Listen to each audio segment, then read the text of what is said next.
اس ہفتے حضرات سے گفتگو ہے کہ ہماری تباہی اور ہماری بربادی، ہماری ذلت میں جانے کی ایک خاص وجہ، اور ساری وجوہوں میں سے ایک خاص وجہ ہمارے مال کا غلط استعمال کرنا ہے۔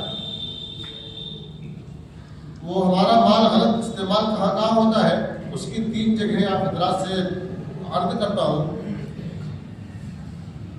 رجب کا مہینہ چل رہا ہے، ابھی شب برات آئے گی، یا ابھی چند دنوں پہلے 2-3 دن 4 دن ایک غیروں کا تہوار گزرا ہے، اس میں پتنگ بازی کے نام۔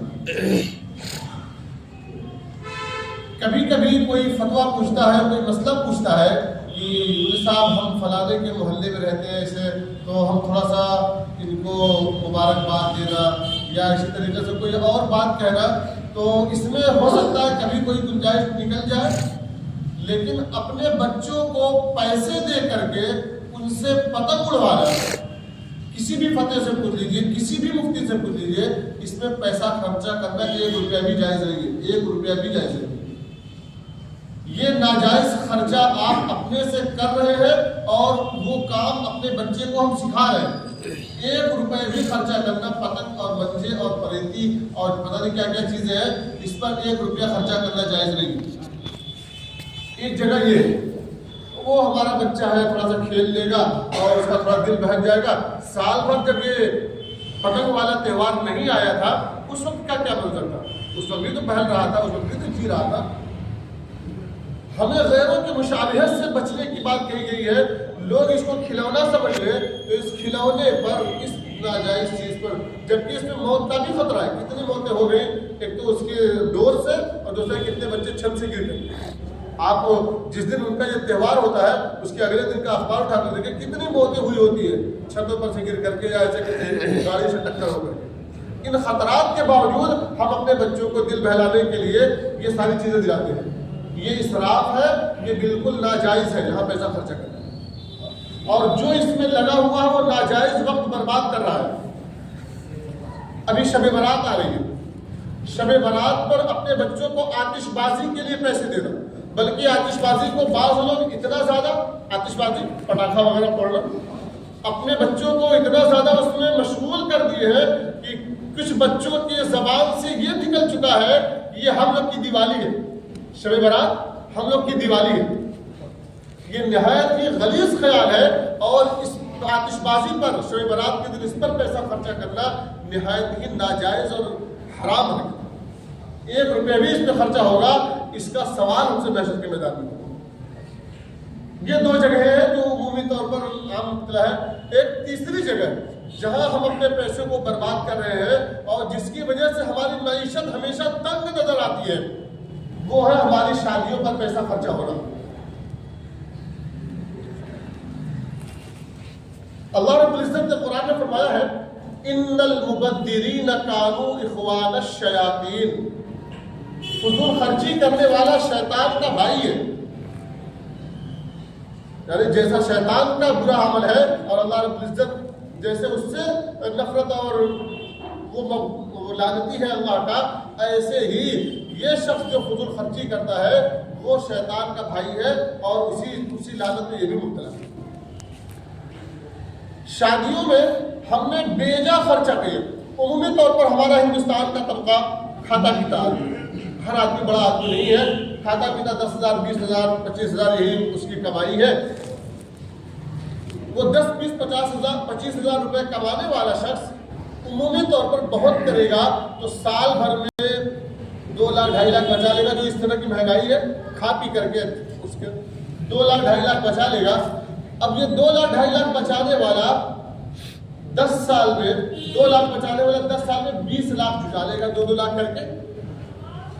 یہ 20 لاکھ روپے اپنے ایک بچے یا ایک بچی کی شادی میں اس لیے کہ ہمیں فلانے محلے والے برا نہ کہے، فلانا رشتے دار ہمیں یہ نہ کہے، فضول خرچی اور اسراف کر کے وہ 20 لاکھ کی انکم پورا کا پورا ایک دن میں جم کر دے گا، پورا ختم کر دے گا، اور اسے ہوش و حواس میں رہے گا کر کیا رہے۔ یہ جو شادیوں میں فضول خرچیاں ہو رہی ہے، ان شادیوں میں فضول خرچی کی وجہ سے ہر آدمی اس پہ آ رہا ہے کہ مولوی صاحب لوگ انٹرسٹ کو جائز کیوں نہیں کہہ رہے ہیں؟ ارے اس سے تھوڑا فائدہ ہو جائے گا. اس فائدے کو تم کیوں تلاش کر رہے ہو؟ اس وجہ سے تم نے وہاں شیطان کے بھائی والا کام کیا ہے پہلے. اب تمہارا جب پورا کا پورا پیسہ ختم ہو گیا ہے اور تم بالکل زیرو بیلنس پہ آ گئے ہو, اب تم سود اور حرام خوری کی طرف جا رہے ہو. ورنہ شادیاں تو اللہ کے نبی صلی اللہ علیہ وسلم نے بالکل آسان کی تھی. حضرت علی رضی اللہ عنہ نے حضرت فاطمہ رضی اللہ عنہا سے نکاح کا پیغام دیا. آپ صلی اللہ علیہ وسلم نے اس وقت فرمایا تھا, مجھے پورے خاندان میں تم سب سے زیادہ محبوب ہو, تم نے پیغام بھیجا ہے, نکاح ہوگا. تو حضرت علی رضی اللہ عنہ نے کہا کہ میرے پاس تو کچھ بھی نہیں ہے, مہر تک کے پیسے نہیں ہیں. آپ صلی اللہ علیہ وسلم نے فرمایا کہ ہم نے تم کو ایک زیرہ دی تھی, وہ جا کر کے بیچ کر کے آؤ, اسی کا مہر ہے. حضرت بریدہ اسلمی رضی اللہ عنہ, آپ صلی اللہ علیہ وسلم بار بار کہہ رہے ہیں کہ بریدہ تم نکاح نہیں کرو گے؟ کہہ رہے یا رسول اللہ, اول تو میرے پاس نکاح کے لیے کچھ پیسے ویسے نہیں ہیں, اور اگر ہے کہ کچھ انتظام بھی کر لوں تو میں یہ نہیں چاہتا کہ میں نکاح کر کے آپ سے الگ ہو جاؤں, کہ نکاح ہو جائے گا میں اپنے بیوی بچوں میں مشغول ہو جاؤں گا اور آپ کی زیارت کا وقت نہیں ملے گا. میں یہ نہیں, بار بار آپ کہتے رہے. ابو بریدہ اسلمی رضی اللہ عنہ بار بار آپ سے انکار کرتے رہے. آپ صلی اللہ علیہ وسلم اس سے بار بار منہ موڑتے رہے ان کے اس اعراض پر. آخر کار حضرت بریدہ اسلمی رضی اللہ عنہ نے نکاح کیا. نکاح کرنے کے بعد ان کے پاس مہر کے لیے بھی پیسے نہیں تھے, ولیمے کے لیے بھی پیسے نہیں تھے. اتنا سستا آپ صلی اللہ علیہ وسلم نے نکاح سکھایا. حضرت غالباً حضرت صفیہ رضی اللہ عنہ سے آپ صلی اللہ علیہ وسلم نے نکاح کیا. اس نکاح میں ولیمہ ایسا ہوا, آپ سنو گے تو ہنسو گے. لوگوں کو صبح اعلان ہو گیا کہ بھائی کسی کے گھر میں کھجور ہو تو کھجور لے کر کے آئے, کسی کے گھر میں پنیر ہو تو پنیر لے کے آئے, کہیں روٹی ہے تو روٹی لے کر کے آئے. وہ سب لوگ اپنے اپنے پاس جو سامان مہیا تھے وہ سارا کا سارا لے کر کے چلے آئے. ایک دسترخوان پر بچھا دیا گیا, سب لوگ اپنا اپنا لایا ہوا کھانا, دوسرے کا لایا ہوا کھانا مل کر کے کھا لیے. یہ رسول اللہ صلی اللہ علیہ وسلم کا سید الکونین کا ولیمہ ہو گیا. شادیاں اتنی آسان تھی. ایک شخص نے تاریخ میں آپ نے دو طریقے سے لکھا, ایک باپ کے حوالے سے, ایک بھائی کے حوالے سے. بھائی والا میں بیان کرتا ہوں کہ ایک شخص نے اپنے بھائی سے, ایک شخص سے کہا کہ جاؤ فلاں شخص سے کہو کہ تمہاری بہن سے میں نکاح کا پیغام دیتا ہوں. کہیں کہیں باپ بھی آئے, دونوں آپ کے آئے ہوئے. اب یہ شخص گیا اس کا اگوا بن کر کے کہ فلانے آپ کی بہن سے نکاح کرنا چاہتے ہیں. تو اس نے کہا کہ نہیں, اس سے نکاح نہیں کروں گا, تو پسند ہے بتا, تو کرنا چاہتا ہے تو بول. اس نے کہا بھائی ہم بھی تیار ہیں نکاح کرنے کے لیے.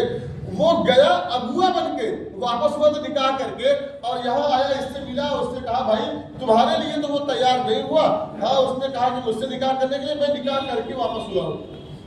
میں نکاح اتنا, اور وہ شخص بھی اس کو دعا دیتے ہوئے چلا گیا. یہ بھی نہیں کہا گیا تھا ہمارے لیے اور اپنے چکر چلا کے چلا, کچھ نہیں, وہ دعا دے کر کے چلا گیا.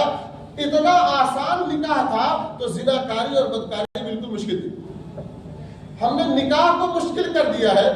یہیں نالے پر کے ایک ماسٹر نظام الدین صاحب تھے, جمعہ کے دن اکثر آیا کرتے تھے.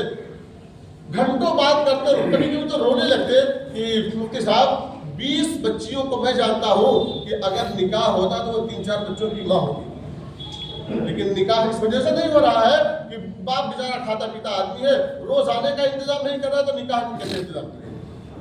ہم نے نکاحوں کو اتنا مشکل کر دیا ہے. کوئی پروف مانگے تو تنہائی میں مل لے. پچھلے سال کا جمیعت العلماء کا سروے ہے, پچھلے سروے دے رہے تھے, اس سے پہلے کے 1.5 سال میں, 1.5 سال کے اندر 18 مہینے کے اندر مسلمانوں نے جو شادیوں پر فضول خرچیاں کی ہے وہ 1.5 لاکھ کروڑ روپے. کوئی ثبوت مانگے تو تنہائی میں مل لے.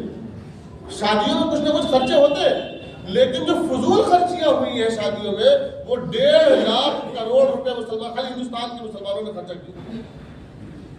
یہ جب شادیاں اتنی مہنگی کی ہے تو پھر ہر آدمی بدکاری کی طرف جا رہا ہے. یہاں تک کہ بعض کارگزاریاں, میں ان کو جانتا بھی ہوں, بعض کارگزاریاں ایسی آئی ہیں کہ باپ جانتا ہے کہ میرا بیٹا رات بھر بد کلامی میں لگا ہوا ہے کسی سے, لیکن اسے چو کرنے کی ہمت نہیں, لیکن شادی کا انتظام کر ہی نہیں سکتا.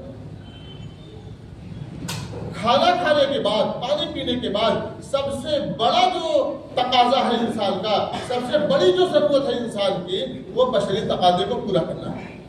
اگر وہ صحیح جگہ پر نہیں ملے گی تو وہ غلط استعمال کرے گا. اللہ رب العزت نے نکاح کو کھانا روزانے کی جو ہم کمائی کرتے ہیں اس سے بھی زیادہ، جو دہاڑی کر کے روزانہ 100-200 روپے کما رہا ہے، اس سے بھی زیادہ آسان کیا ہے. اسی وجہ سے اللہ رب العزت نے کھانے میں بہت ساری چیزوں کو حرام کیا. انما حرم علیکم المیتۃ والدم ولحم الخنزیر وما اہل لغیر اللہ. بہت سارے خون، مردار، بہت ساری چیزوں کو اللہ نے قرآن میں حرام کہا ہے. لیکن کہا کہ جب تم کو کھانا نہ ملے، یہ کوئی بھی پاک کھانا، حلال کھانا نہ ملے اور تمہاری جان بھی آ جائے، مرنے لگو، تو جان بچانے کے وقت 2-4 لقمہ کھا سکتے ہو. یہ ساری چیزیں یہ کیوں؟ کیونکہ کچھ نہیں ملے گا تو اسی سے جان اس کی بچ سکتی ہے.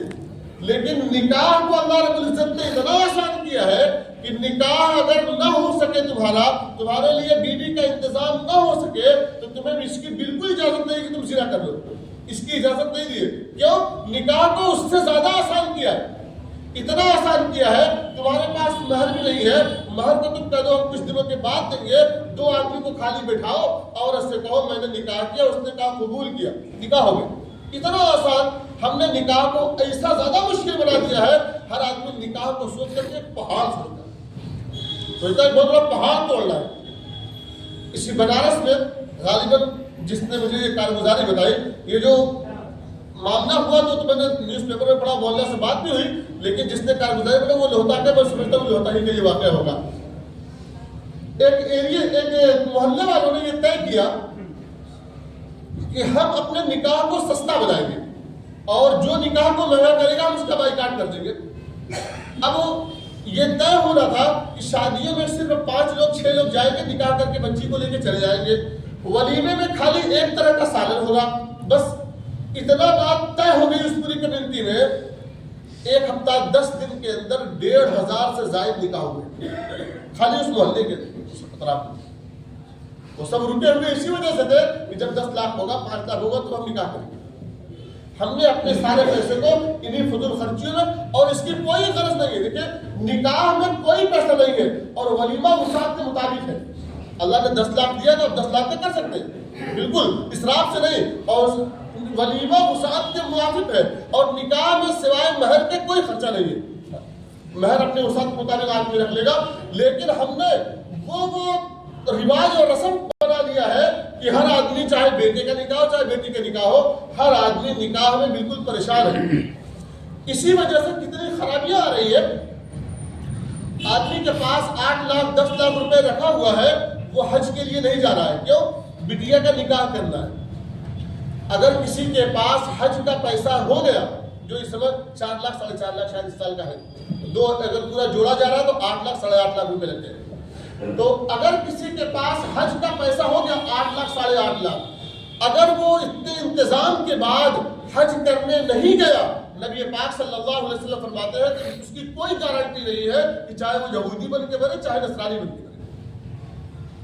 ہم نے اس پیسے کو بچا کے اس لیے رکھا بٹیا کا نکاح کرنا. کون کا اتنا مہنگا نکاح کرنے کے لیے اس پیسے کو بچا کے رکھے ہوئے ہیں، اس کو اپنے بچے کے فیوچر پر اسے وکیل، ڈاکٹر اور بڑا انجینئر، پروفیسر بنا دیں، اس پڑھائی پہ خرچہ کر دیں، شادی بالکل سستا کر دیں گے.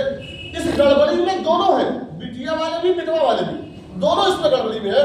بٹیا والے یہ سوچتا ہے ہم اپنی بٹیا کا نکاح وہی کریں گے جہاں وہ چاہے دیندار ہو چاہے نہ ہو، سورہ فاتحہ اور کلمہ اسے آتا ہو چاہے نہ ہو، بس ہماری بٹیا کا بیلوا بھری رہے، بس اتنا چاہیے. یہ سوچ کر کے بٹیا والا نکاح کرتا ہے. اور بیٹا والا یہ سوچتا ہے ہم بھی رشتہ وہاں دیں گے جہاں سے کچھ ملے، ہم لینا والا کچھ نہیں چاہتے. یہ آپ کی بٹیا ہے، جو چاہے آپ اس کو گفٹ میں دے دیجیے. اور وہ بھی اپنی بٹیا کو انتظام کے لیے نمائش لگا کے دیتا ہے.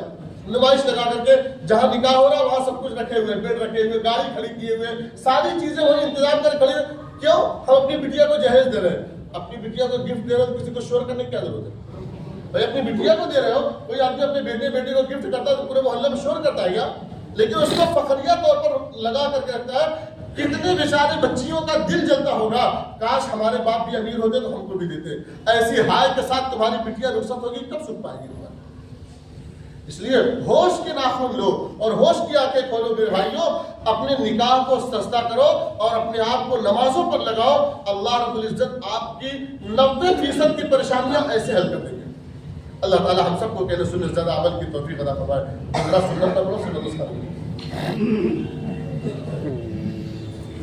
ہیں.